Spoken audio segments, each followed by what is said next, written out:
Hey friends, it's Zach again. Welcome to phase 2 of the Youth Ministry Roadmap. Today we're going to continue our discussion of what it looks like to progress towards a healthy, successful youth ministry.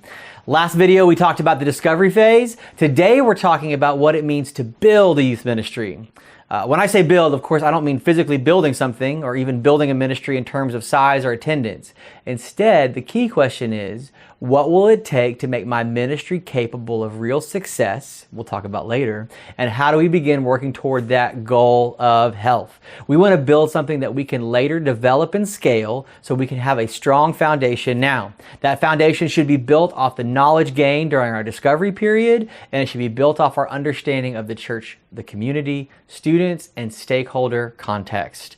As youth ministers, we all love beginning new things. Beginning is the fun. It's the process of building your ministry, and it's so exciting. But we have to build with an idea of the end in mind. We are building with the hope that whatever we're starting is at some level worth developing. That's why it's so key to go through the discovery question process and have some good questions answered so that we can begin this building phase intentionally. Again, for us, building stems from the values learned from the questions we asked during our first couple months. When you ask the senior pastor and staff and student leaders and parents what they found to be the most important or successful or disappointing thing, the answer should be shaping the values of your youth ministry now. So take those answers and begin to discern. Don't hear people talk about lock-ins or mission trips in the abstract. Instead, hear them talk about the ways in which they love to connect and feel connected. What are the ways they want to serve their city? Do they want to travel and serve and see what God is doing in the rest of the world? Do they love to worship together? Maybe they love to go on the hayride because they like spending Saturdays together. You don't have to do the hayride forever, but what you do have to do is provide community outlets for these young people that want to hang out together. That's your discerning work. So we've got a list of things that sound important. You've listened to all the students, the stakeholders, and parents, but what do we do now?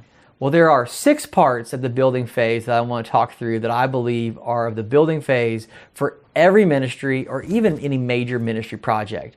The first thing I want to talk about is the plan. Begin to work out a plan of what things should look like in practice.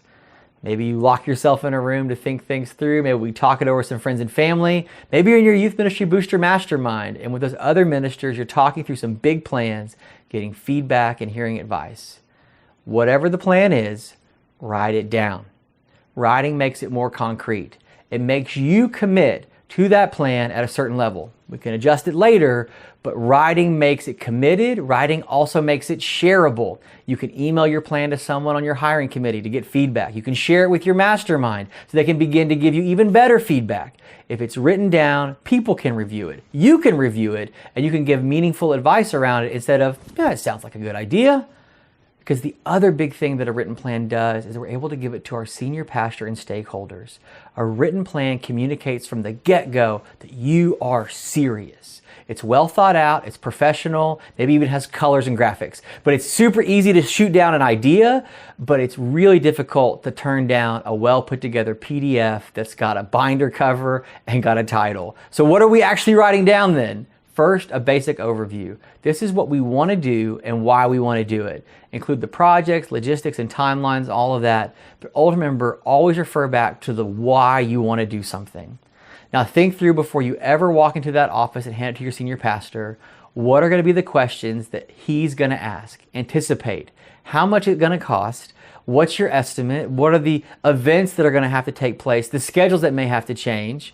Write down how we're going to utilize the gym or the building or the facilities or make that hayride happen. There's nothing happening on Thursday nights, which is why we're going to make it happen in the gym. Lay it out for them to see that you've thought through the questions they might have. For each element of the ministry, especially the new ones, the branding, the event, the program, again, explain not only what you're going to do, but what and why you're trying to build it. Writing out these plans also gives a help with logistics. When you give a hard and fast plan to someone, instead of just texting when the meeting is, you're showing that it's already thought out. They can begin to pray for it and talk through it. This kind of document informs people that this is both a vision and a strategy. It's not just a harebrained idea. You're thinking it through. There's a meaningful direction behind it, and other people's opinions and buy-in matter to you. Writing the plan down also holds you accountable that you really did say certain things or make certain promises. The second part of building phase is casting the vision. Up to this point, all you've done is plan for yourself and written things down. Now you have to do the important work of casting the vision to others. And it's very, very important that we go in the correct order of who we cast the vision to. I've seen far too many youth ministry folks cast their vision to the entire youth group first. The people that are closest to you are finding out the information when the whole group is. What's going to end up happening is that everyone's going to begin to talk, and not just to you. They're going to talk to each other person, and they're going to go to the person they feel is the most connected to your ministry. So as you cast vision, I want you to think through, who do I need to share this with first? The first person that I'd recommend you begin to cast vision with is your senior pastor or senior leadership above you. It's the very first person that ought to get to know, hey, what do you think of this? Do you see this as fitting with our church vision? Because if there's a no there, then there has to be a remix to follow. From that point on, when you get the yes, you begin to bring in your leadership team, key student leaders, and continuing on out. It's the stakeholders you asked questions of 3 months ago that now want to know what you're up to. When you do this part well, you want everybody to understand why and where we're going. When people don't understand the why, they just get caught up in the really small details. They talk about how dumb the lock-in is or how those colors of chairs are offensive. But when people understand the why behind it, they can grab onto it and not just the particulars that they don't like. The next thing that we want to do where youth ministries start is we get to work. Sometimes we get an idea and we just go. We just get caught up in trying to stay busy and we're doing the stuff to get done and we don't put down the right foundation. Listen, before you paint that youth room or before you begin to rename or rebrand it or print a bunch of t-shirts, make sure other folks are bought into it. So yes, it's about doing the work. And depending on your project, this might mean a whole different slew of different things. There's no way that this one short video can cover every possible version of doing the work.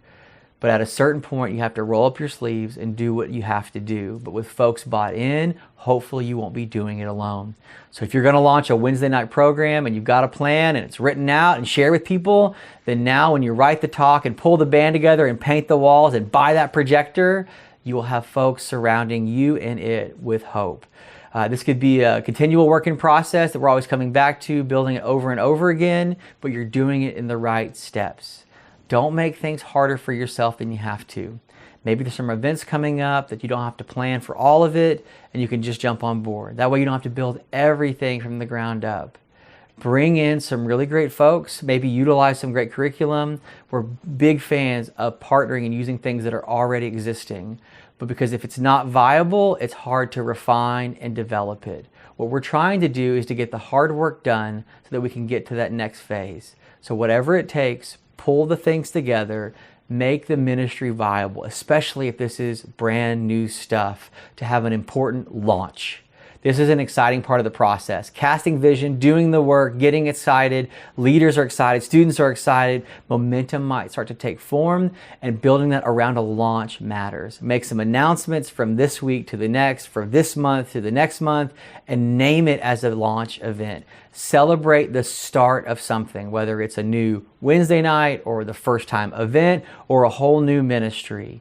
People want to drop in and know that something new is happening. So even if it's something as small as a name change or a new small group setup, we want to set some markers to celebrate that we did it. We got there. We built the ship and it's out the harbor. And once we've launched it, you've got to celebrate it.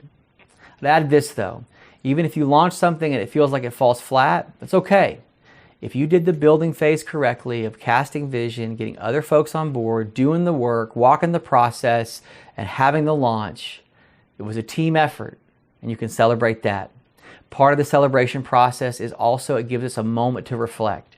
And reflecting will lead us into our next phase of what we need to do next. So there it is, phase 2 of the Youth Ministry Roadmap, building. Using the information from the discovery phase to write down a strong plan, cast a strong vision, do the hard work, and celebrate boldly. Then we can begin to do the evaluative work, which is the beginnings of our next developing phase for the things that we've built. Because if we're not evaluating, we're always going to be stuck doing the hard work. It's after we build it that we get to make changes. So I hope that you're encouraged that whatever you built, if it worked or if it didn't, it's a chance to build, rebuild, and as we'll see next time, develop and explore our next phase in the Youth Ministry Roadmap.